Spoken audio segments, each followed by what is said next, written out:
When I started my decluttering journey last year, I thought it was because I needed less. Less clothes and shoes and bags, less kitchenware and books, less stuff in boxes full of unknown treasures yet to be discovered. And yes, that was true. But as I have continued the journey, I've realized that my real goal has not been to have less. What I actually want, need, and am ready for is more. But how exactly does that fit with decluttering?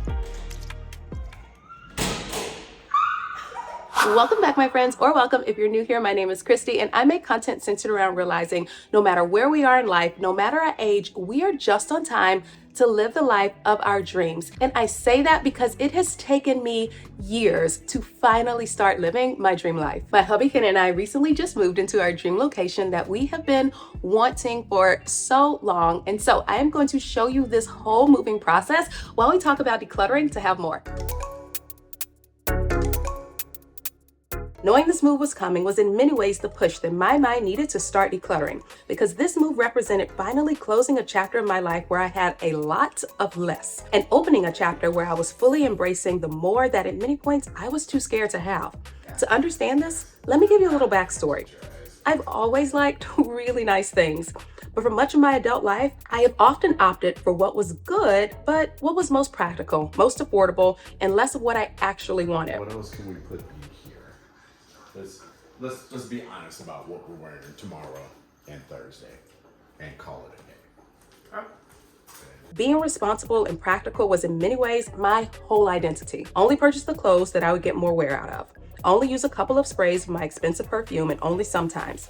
Always find the most cost-effective price for whatever the thing was that I needed. There was the occasional moment of spontaneity where something inside of me needed to break free, but for the most part, practicality was the name of the game.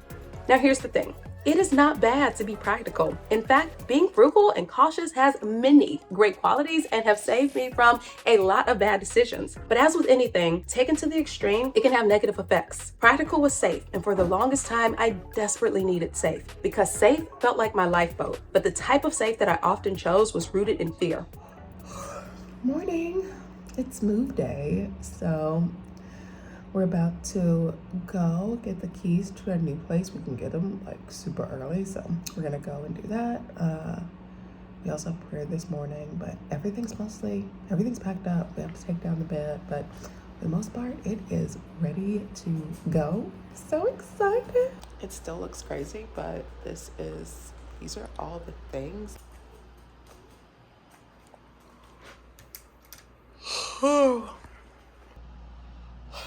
Excuse me.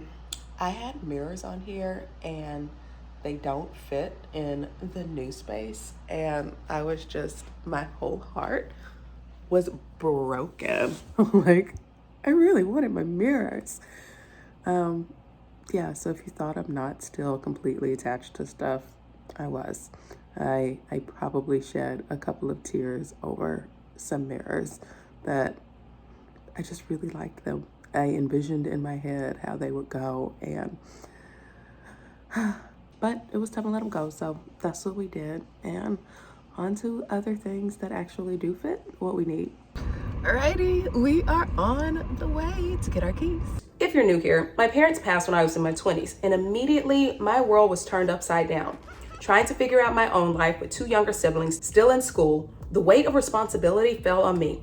Finances were tight, life was overwhelming, and the thought of doing anything just for me because I felt worthy had become the most foreign concept. Oh my goodness, this is our place. They gave us this really nice little welcome gift. So sweet. It's a bottle of rosé and a little bottle opener. Let's see what else. Tumblers. I have some tumblers that go with it. This is so nice. Thank you, guys. All right. Let me give you a little tour, because love it. So we have this really huge window that we can look out into the city. So nice. This is our living room area. And then over here is the kitchen. So a nice little island and a lot of good storage around, so very excited about that. This is our master, which also has another little window right there, a small closet, and master bathroom. Really pretty. What I love is that all of the stuff is floating, so it's not visually taking up as much space because we're using that wall space. And then we come into the guest bathroom, a linen closet, our second bedroom with another small closet. So Ken is back at the house with the movers. They are getting everything, packing it up, put it in the truck, and they will be coming. We have the internet coming, we have the movers coming, we have furniture actually being delivered because we got rid of some furniture and added some new things. And yeah, it's just a fresh new start, which is really, really exciting for us. So this space is a little bit smaller than our previous space, but it is so much more of an upgrade and really just aligns with where we are in life. So that was why we had to get rid of so much stuff, because one, we don't want to clutter up our space, and we're okay with just living with the things that make us happy and the things that bring us joy, and not all of this additional extra stuff that won't even fit in this space. But that's okay. We have this gorgeous, gorgeous view, and we are in a space that we really, really, really, really, really love. So it's worth it. It is so worth it. That mindset bled into nearly every choice I made: where I worked, the relationships I maintained, where I chose to live, the things I bought.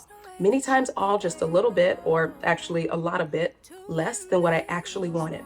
Rooted in a deep-seated fear that if I wasn't constantly being overly cautious in every area of my life, the rug would be pulled from under me again and I would lose everything. Fast forward to a few months ago, my hubby and I have decided to move into our dream location, but that meant dealing with all of the stuff that no longer fit who I am and no longer served where we're trying to go. And so it was time to declutter.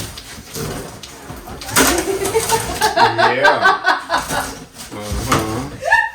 Mm-hmm. Oh my goodness, okay. You feel my point. I do. Babe, started a 7-month decluttering video. Is that what it was? 7 months of decluttering? No, sorry, that's homework. No, 7 months of decluttering. Oh, is that what I need to do? A year of decluttering. Oh, I can't talk because half of this is mine. Yes, it is. As we sorted, donated, threw away, and organized things, I realized that the process was a reflection of far more than just having physical stuff, but was in many ways a reflection of choosing less and carrying that less from one stage of life to the next. Regardless of the fact that over the past several years, I had healed and grown and reinvented myself, regardless of the fact that we were both financially stable and blessed, there remained an undertone of fear that I had about breaking away from the comfort of safety. As I prepared for our upcoming move and combed through the things that had at one point been my story, decluttering was no longer just about reducing my stuff, but about fully letting go of fear and enjoying every part of my life more.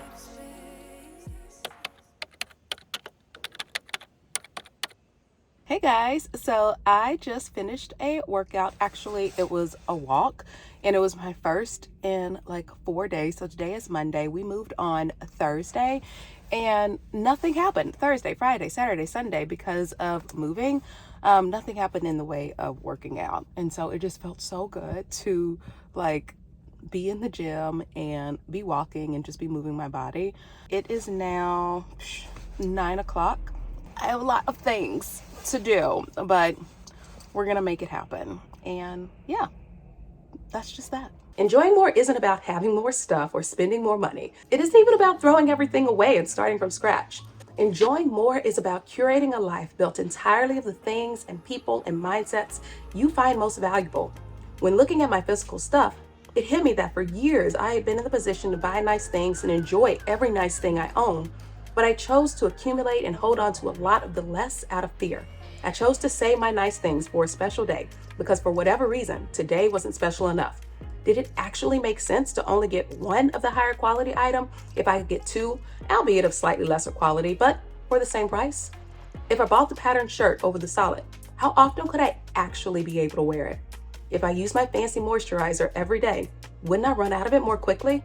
Would it be wise to get the luxury apartment I really wanted with less space over the apartment that was just nice, but had more space? The compound effect of that mindset over years made me often defer to less out of fear, even as I started to embrace the mindset of more.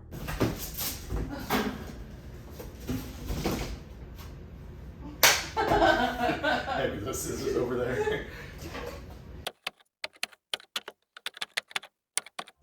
I've always said that our physical space often reflects deeper things. In the case of my clutter, I'm understanding how deeply rooted my fear has been of letting go of things because of what might happen, or what did happen in the past, or the possibility of things falling apart.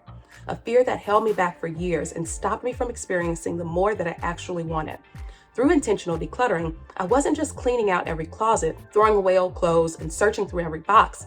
I was intentionally facing and letting go of my fears, cleaning out old habits, throwing away things that didn't make me feel like my best self, and searching every corner of my mind, heart, and spirit and determining what needed to stay and what was no longer useful.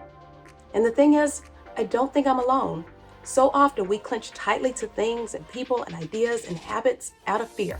The fear of success, the fear of stepping out in spaces that other people in our circles haven't, but that we know that we belong. The fear of trying something new, the fear of exploring a new place, the fear of getting healthy, afraid that it forces us to let go of some things that we've become comfortable with, even if those things are not where we need to be, not what we need to do, and not even things that we enjoy. We have to ask ourselves, how is that fear holding us back? And what will happen if we let go of these things? And while it may feel hard and uncomfortable in the moment, it becomes easier when you realize that the life you actually want is waiting on the other side of that fear.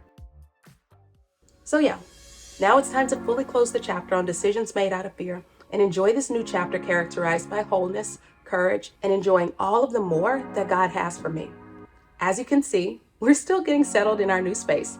And while we no longer hold on to the less, we still have things to declutter. And as we do, I'm sure I'll have new understandings and lessons learned. But for now, I'm excited that I've finally gotten to a place where I fully embrace the more. And that's where she'll go.